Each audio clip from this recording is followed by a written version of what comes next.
Hello, my name is Michael Topmiller, again, senior researcher for HealthLandscape at the American Academy of Family Physicians.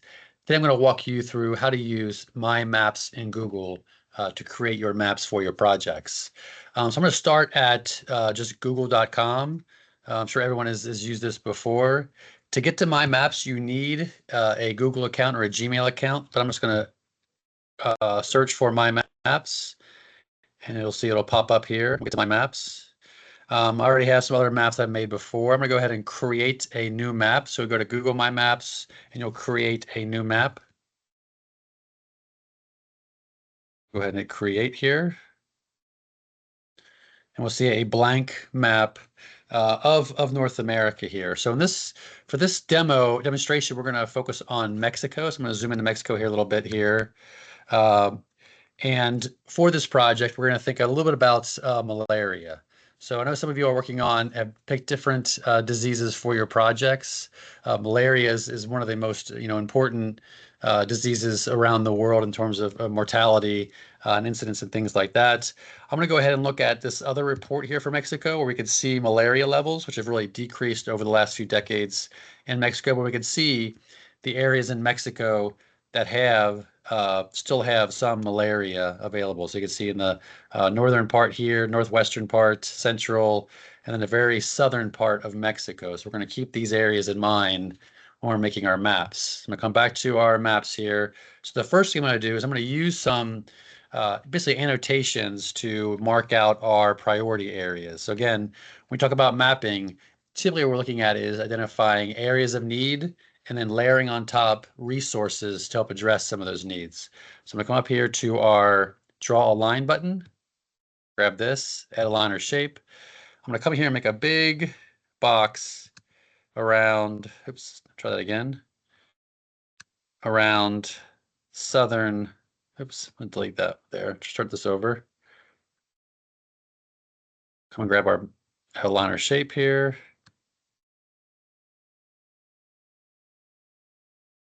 The southern part there. And that is one of our areas of need. So we'll say malaria, area of need, save. Okay, exit out of there. We're going to do the same thing again in the central part we saw before. And you may have to refer back to your maps or other things that you've used to identify some areas of need. It's really rough there. Area of need, 2 for malaria, save. And then we have one more in the northern portion up here in Sonora. So I'm going to go ahead and grab this here. And we'll grab as our third area of need. So area of need 3, malaria. And we'll save. Exit out of there. So now we see our map of Mexico, and these are our areas of need. Now, one of the other things for your projects is you had to go in and identify health resources, some kind of health resources for your country. So we went out and found some health resources for Mexico, and we want to layer these on top to see, do the health resources that we've identified, are they in areas of need, or are we going to have to find additional sites for our interventions focused on malaria? So I'm going to come over here. I'm going to add a layer. And I'm going to import a layer. Now I already have an Excel spreadsheet that I've already created. So I'm going to browse and find the spreadsheet on my computer. So I'm going to go to my folder, and I have my Mexico Health Resources.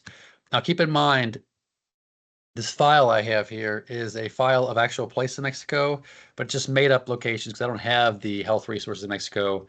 I haven't done that yet. That's the work you guys are doing.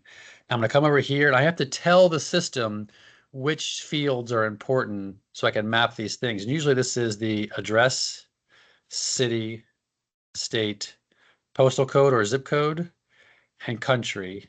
And we'll continue.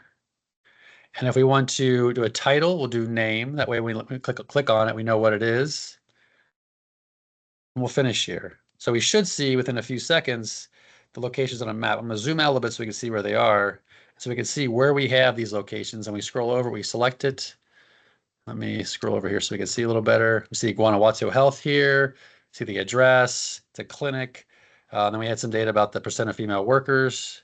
And again, we can select these other points here to get a sense of what they are, where they are, and some more information about those. So if you had additional information on healthcare capacity, number of doctors, whether they do labs, whatever, you could add that information and keep that in your data file. So when you click on the points, you can see that information. We could also map these by the clinics and the health departments by different colors or different things. These are all blue right now. If I go to individual styles over here, we'll do style by data column. We're going to style this by type.